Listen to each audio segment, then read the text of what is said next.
오늘 저는 여러분들과 읽은 마태복음 26장 31절로 32절 말씀을 통해서 십자가에 대한 하나님의 뜻이라는 제목으로 말씀을 함께 나누어 보려고 합니다.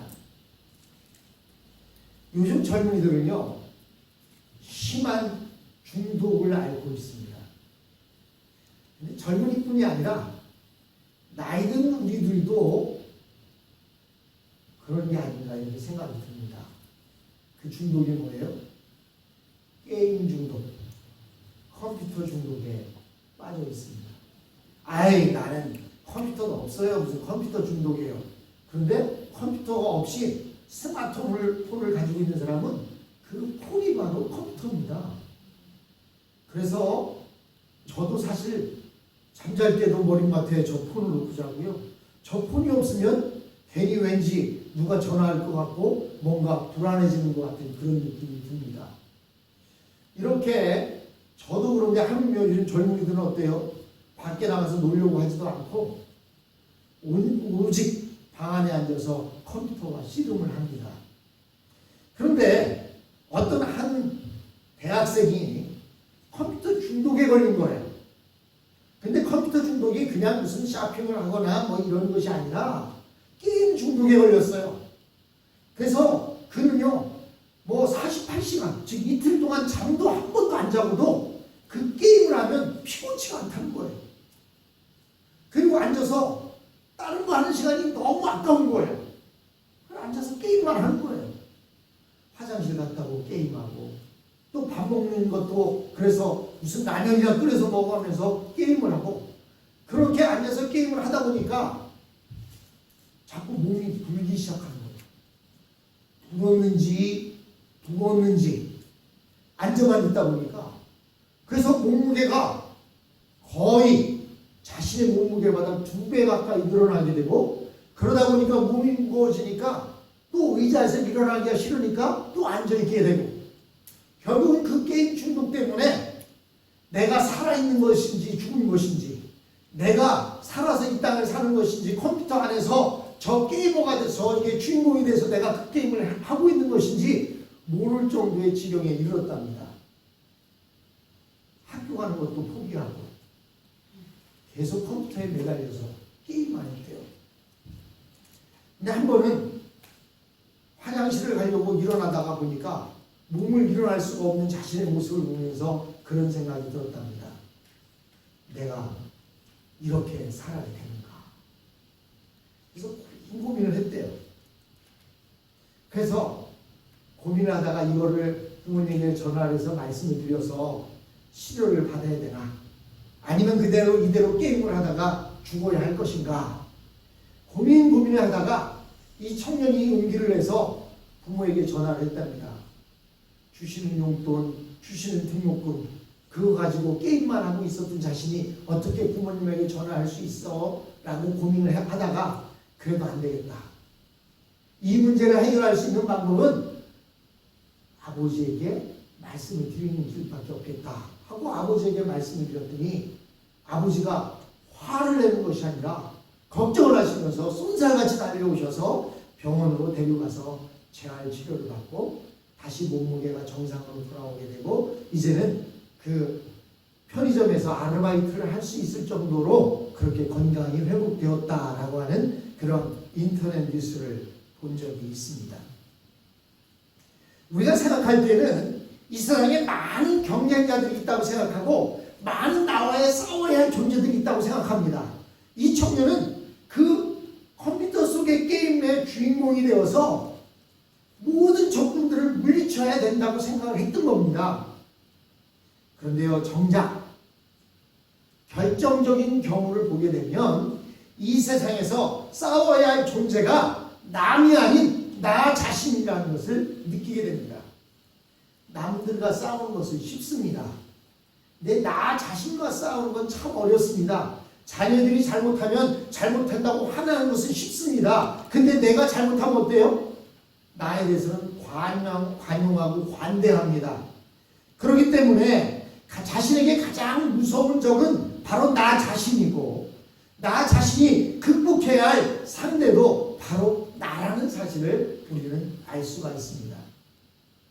그럼 왜 제가 서론에 이렇게 장황하게 이런 말씀을 드리냐? 예수님에게도 그럴 때가 있었다는 거예요. 오늘 우리가 읽은 본문 31절은 30절에 기반하고 있습니다. 30절에 보면 이에 그들이 찬미하고 감람산으로 나아가니라. 올리브산으로 나아갔다 이렇게 말하고 있어요. 얼마나 올리브 나무가 많으면 그 산의 이름을 올리브산, 감람산, 올리브 마운틴이라고 했겠습니까? 그곳에 왜 올라갔을까요? 예수님은 자기 자신이 정말로 이대로 죽어야 되는가? 그것에 대한 고민이 있었던 것 같습니다. 예수님은 그래서 십자가를 지시기 전에 그 감람산, 겟세마네 동산에서 피땀을 흘리면서 기도하는 시간을 가졌어요. 예전에 제가 마가복음을 설교하면서도 말씀드렸지만 겟세마네라는 이름의 뜻은 기름을 짜는 틀이다라는 뜻을 가지고 있어요. 올리브에서 올리브 나무 열매를 따면 그 열매로 올리브유를 만들어야 되잖아요. 그 올리브유를 만들기 위해서는 틀이 있어야 될 거 아닙니까? 즙을 짜는 틀. 즉 겟세마네라는 얘기의 말의 뜻은 기름을 짜는 틀이다. 그곳에서 예수님은 기름을 짠 것이 아니라 뭘 짰어요? 자신의 피땀을 짰습니다. 무엇으로? 기도. 여러분, 예수님께서 겟세마네 동산에서 자신의 모든 것을 다 짜내어가면서 하나님께 기도하는 시간을 가졌다는 사실입니다. 예수님은 이 겟세마네 동산에서 기도하는 가운데 우리 인간이 구원을 받는데 온리 십자가밖에 없겠는가? 라고 하는 것에 대한 확신을 갖게 되었습니다. 그리고 그 확신 가운데 내가 십자가를 달게 받아야 되겠다라고 하는 그러한 죽음의 결심을 하게 된 것입니다. 사실 예수님이 십자가에 죽는 데는 많은 장애물들이 있었습니다. 여러분, 그 대제사장들이나 서기관들이 이번 6월절에는 하지 말자 이야기하지 않습니까? 민요가 날지 모르겠다. 그것도 장애였어요. 뿐만 아니라 가장 중요한 장애는 뭐냐면 예수님 자신이 산채로 고통을 받으며 죽어가는 것, 그것이 싫었다는 것입니다. 그러나 예수님은 겟세마네에서 기도하는 가운데 자신을 하나님의 뜻에 복종시키고 담대하게 십자가를 향하여 나아가게 되는 것입니다. 많은 경우 어떤 일의 성패가 하나님 앞에서 기도하는 가운데 결정되어집니다. 즉 기도하는 가운데 하나님의 정확한 뜻을 발견하고 내가 치러야 할 희생을 각오하고 믿음으로 나아갈 때 성공하는 것입니다. 그런데 기도하지 않고 내 생각대로, 내 의지대로, 내 경험대로 했을 때에는 실패할 때가 많이 있어요.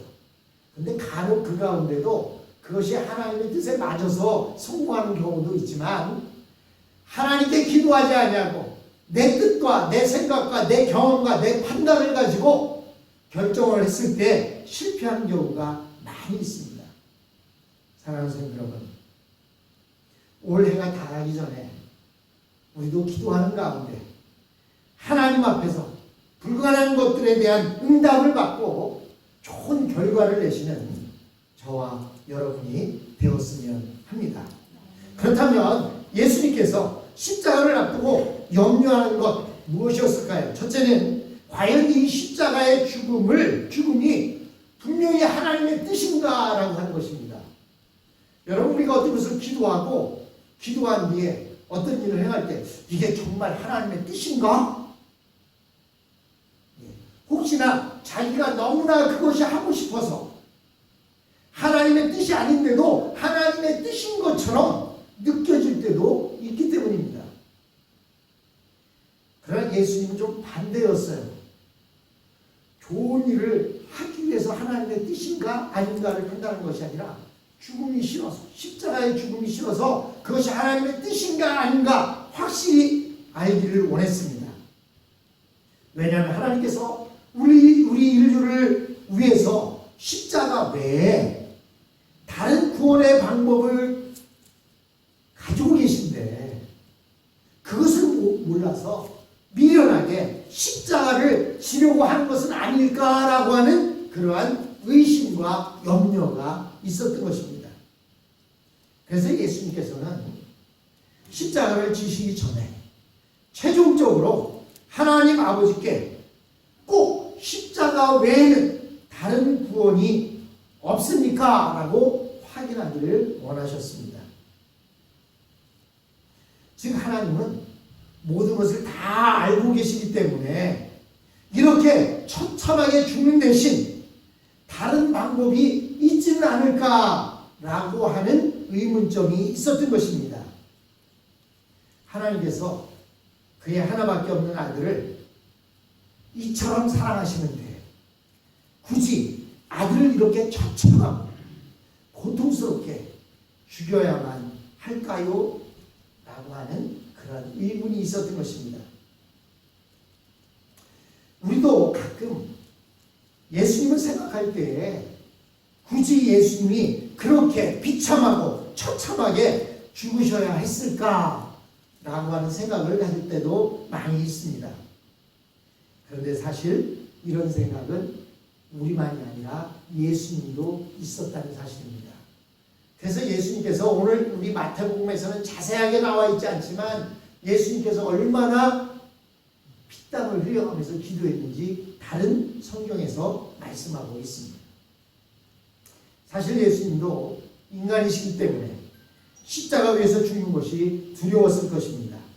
사람이 산채로 십자가에 위에 못 박혀서 죽을 때까지 달려 있어야 하는 것은 정말로 끔찍한 일인 것입니다. 그리고 예수님도 인간이신데 혹시 그런 식으로 비참하게 처참하게 죽었다가 다시 살아나지 못한다면 어떻게 되는 것일까라고 하는 그러한 의문이 있으셨을 것입니다.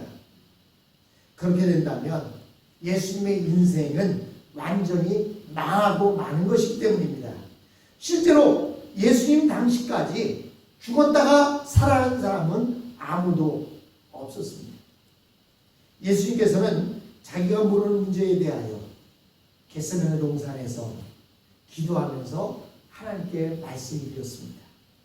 그리고 예수님은 그 하나하나를 무엇을 통해서 응답받으셨어요? 바로 하나님의 말씀, 성경 말씀의 해석을 통해서 응답을 받으셨습니다.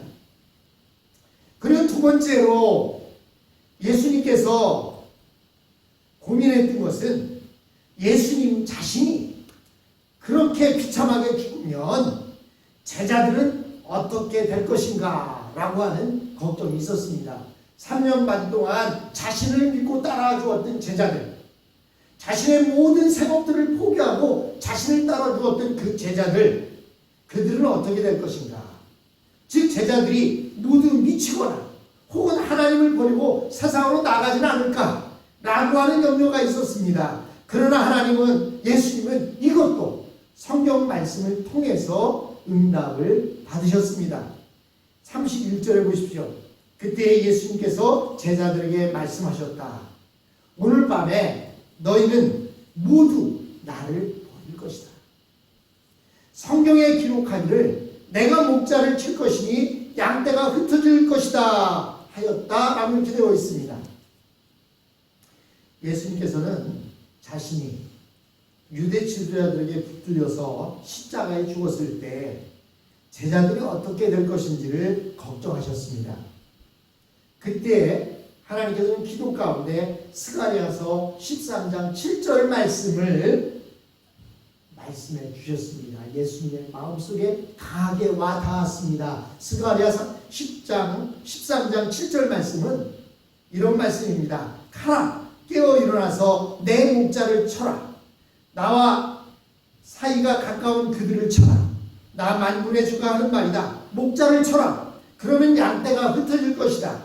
나 또한 그 어린 것들을 칠 것이다 라고 이렇게 스가랴 13장 7절에 말씀하고 있습니다.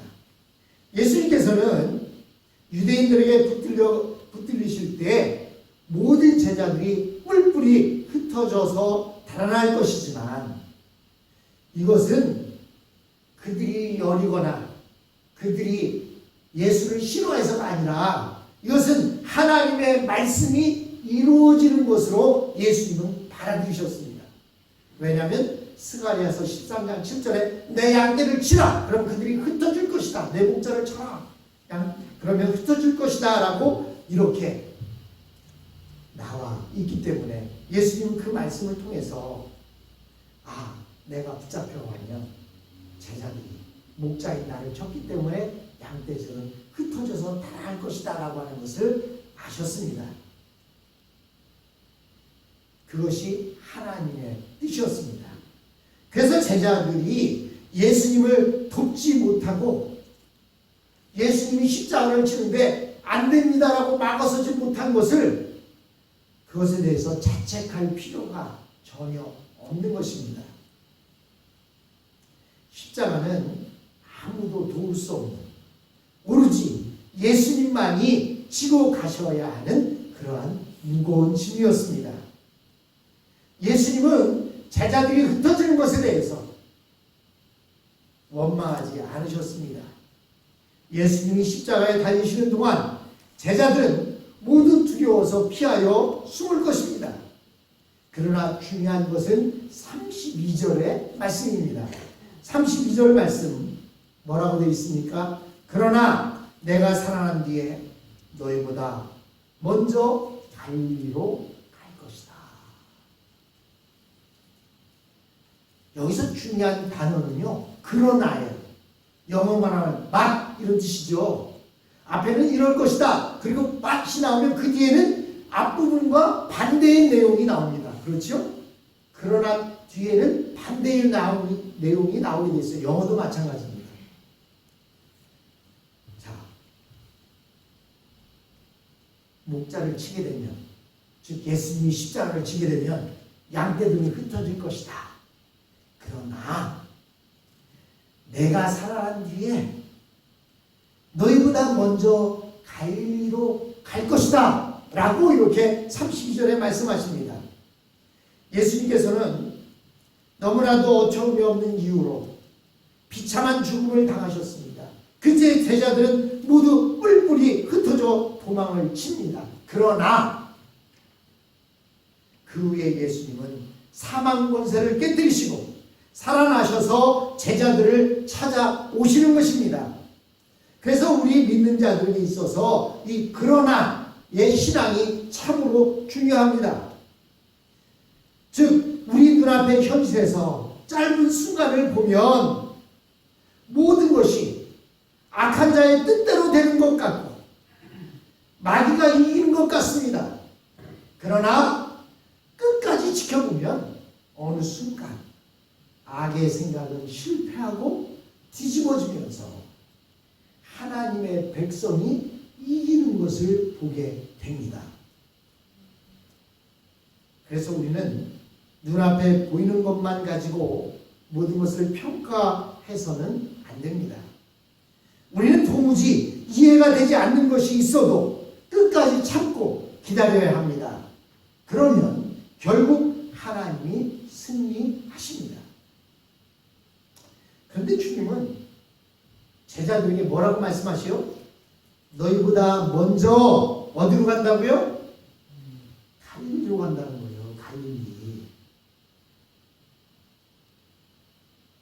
여러분, 왜 예수님이 갈릴리로 간다고 했을까요?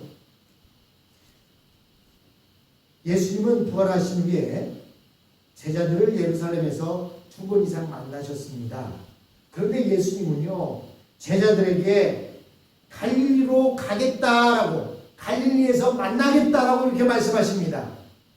그것은 12 제자만이 아니라 예수님을 믿는 모든 제자들에게 하는 말씀이었습니다. 예수 믿는 사람들은 제자들 외에도 500여 명의 정도가 있었던 것 같습니다. 예수님은 이들을 예루살렘에서 만나는 것은 적합하지 않다고 생각하셨습니다. 그래서 예수님은 갈릴리로 가셔서 거기에서 모든 예수 믿는 사람들을 다시 만나서 말씀을 가르치시고 병을 낫게 하시고 천국의 축복을 주기를 원하셨습니다. 더 중요한 것은 갈릴리라고 하는 곳이에요. 갈릴리는 어떤 곳입니까? 예수님이 사역을 처음 시작한 곳, 예수님이 제자들을 처음 만난 곳, 처음 은혜를 체험했던 곳, 처음 부의 역사가 있었던 그곳이었습니다. 제자들이 예수님을 다시 만나려면 어디로 가야 돼요? 처음 은혜를 체험한 곳, 처음 예수님을 만났던 곳, 처음 그 복음이 전파되었던 곳, 그곳이 어디예요? 갈릴리입니다. 갈릴리로 가야만 하는 것입니다. 우리도 예수님을 다시 만나려면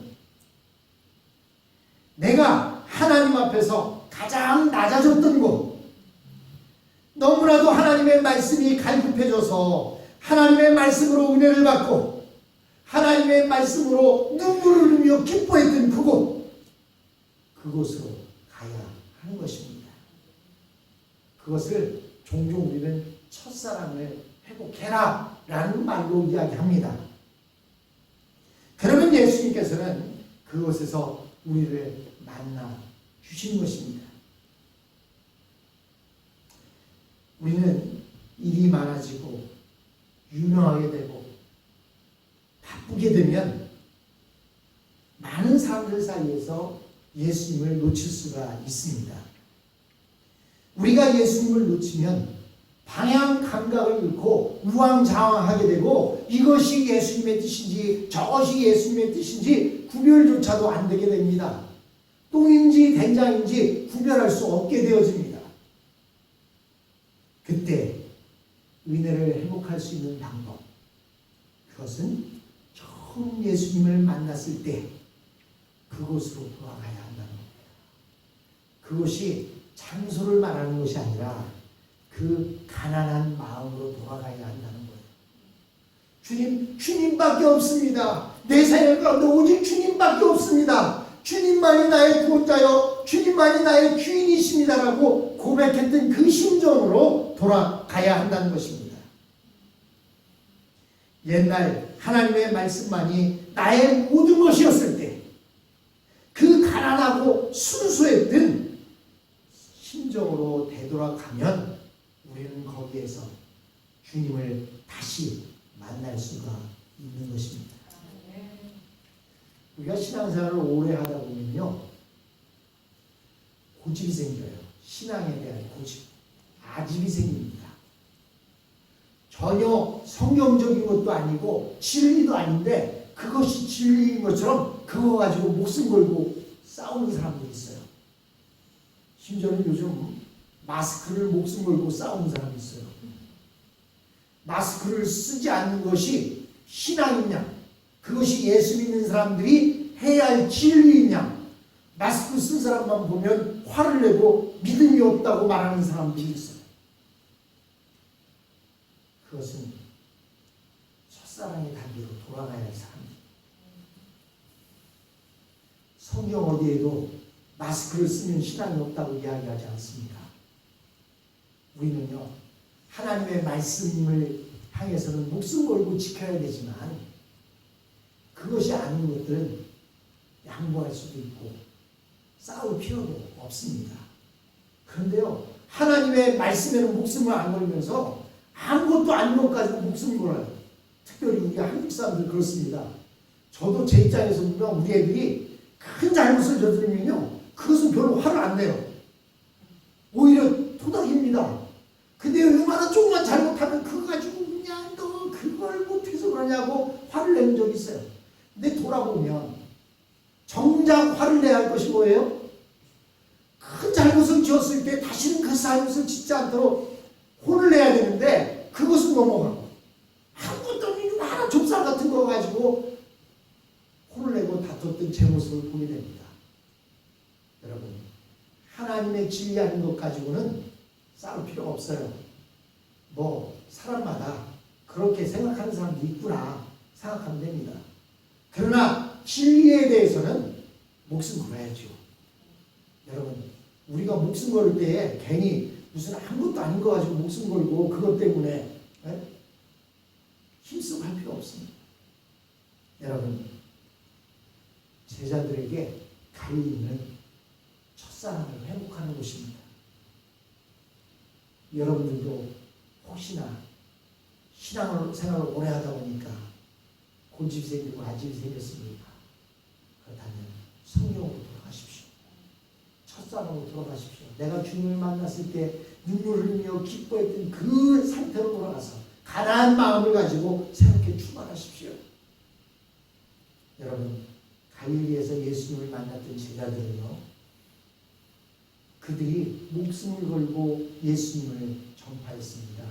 근데 그 목숨 하나도 전혀 아까워하지 않고 기쁨 가운데 순교하고 기쁨 가운데 말씀을 전했던 모습을 보게 됩니다. 사랑하는 여러분, 첫사랑을 회복합시다. 우리 갈릴리를 향해 나갑시다. 그리고 우리가 하나님의 뜻이 이것인지 저것인지 알기 위해서는 기도하고 하나님의 말씀을 붙드시기 바랍니다. 다 제자